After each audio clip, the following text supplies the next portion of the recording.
台湾有登记的猫仔狗仔数量已经超过279万，不少主人拢会定时呢，把这个狗仔猫仔呢送去做美容，也接传出着虐待着伤，或者是主人送去无转来家接的这款的情形。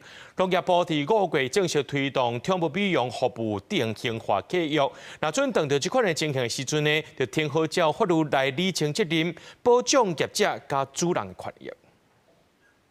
身躯洗好，狗仔乖乖坐咧，互美容师吹毛乱毛。台湾113年有登记的猫仔狗仔数量超过23万只，比新生儿较侪。有愈来愈侪人会甲动物伴送去美容，毋过毋是逐只狗仔拢会亲像安尼乖乖啊服务。这几年都接传出宠物美容的消费纠纷，像这位美容师都捌因为主人无成功狗仔有心脏病，伫咧洗身躯的过程，狗仔雄雄发病，送去急救也是过往。虽然毋是伊的过失，毋过最后也是有赔钱。如果他跟我说他曾经在路上昏倒，那我一定不敢去接，因为其实心脏病就是跟人就是心肌梗塞那个很像，他平常是好好的，然后他可能是突然一个紧张或者是一个气换不上来，他就倒下去。比方说他送来洗，他万一不配合，就是一直打他，然后会让他害怕。那你每次来，他都很害怕。业者甲主人拢有家己操烦的点。台湾即阵有登记的猫仔狗仔数量已经超过279万，其中高雄市有32万。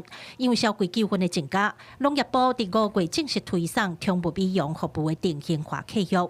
动保处表示，契约毋但要求主人爱详细登记联络资料，避免找无人，嘛爱先甲宠物伴的健康状况交代清楚。若是拄到紧急状况，爱安怎处理？假使发生纠纷，都并记通可厘清责任。如业者未依规定签订或签订内容不符合规范，主管机关得限期要求改正。逾期仍未改正者话，将处新台币3万元以上30万元以下罚款。动保处表示，契约内容列甲愈清楚，对当减少争议。无论对业者、主人甚至动物伴来讲，拢是双赢。这项新措施，高雄市按算10月开始。记者柯家族副教用高雄场报道。